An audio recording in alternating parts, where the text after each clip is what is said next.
A reader of mine has come to me with a couple of questions that I want to share with you.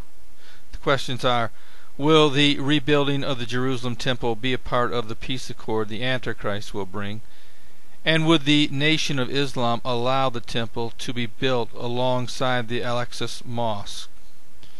Here is my answer. The Bible is clear: the temple must be rebuilt before the midway point of the tribulation period. At the halfway point of this period, the Antichrist will march into the yet-to-be-built temple, desecrate it, declare himself to be God, and demand worship.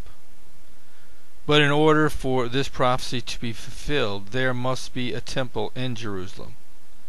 Of course, that is not the case at this time, and it looks to be rather bleak that it will ever happen, since the Islamic world controls the Temple Mount and has placed a mosque in its center. However, despite the facts on the ground, the Bible predicts a third temple will be rebuilt on the Temple Mount location.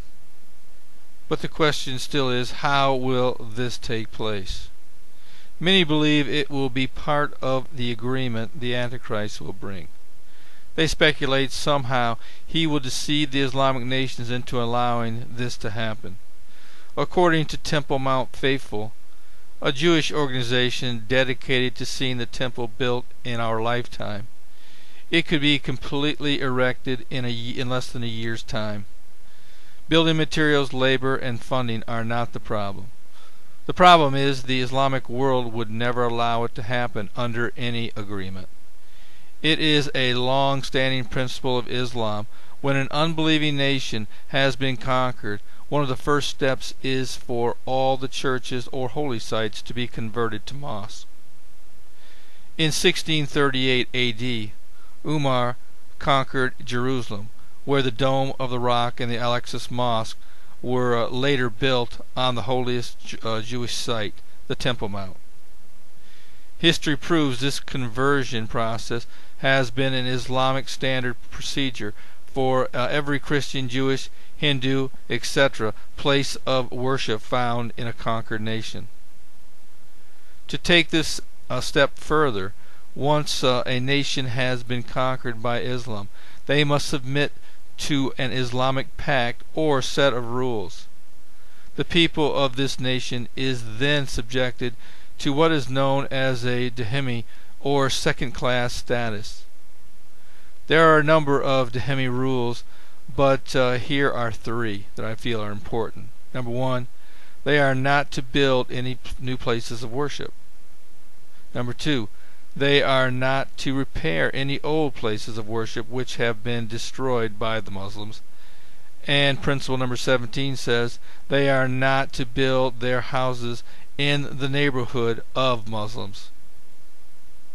Under dhimmi law, Rule 1 would prevent them from erecting a new temple, and it would be completely forbidden for them to build on the same location as a mosque.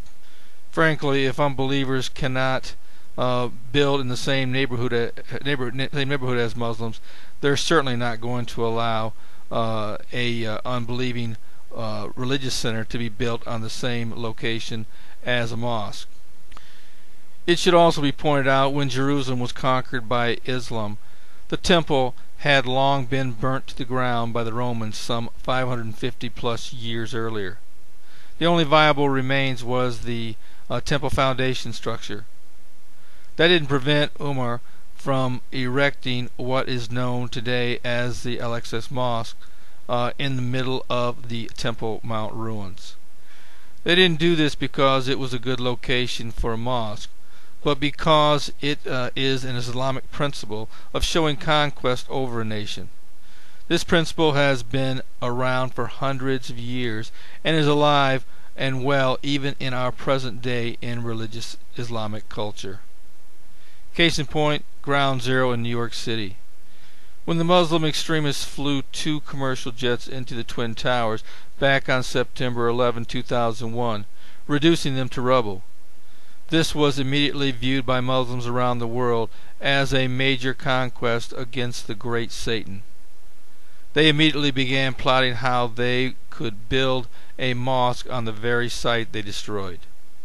Fortunately, In the development process of this plan, knowledgeable Americans rose up and prevented this blatant symbol of conquest against America from becoming a reality. So to answer your second question, based on centuries of Islamic principles and laws, I do not see any way the Palestinian people or Nation of Islam as a whole would ever agree to allow Israel to build their temple on the same location as a mosque. With that said, I believe the only way this prophecy will ever come to pass is after a war such as Psalm 83 or the Battle of Gog and Magog takes place. It will be through these wars that all Islamic power will finally be driven from the land, never to return. This is Terry Malone with the Calvary Prophecy Report.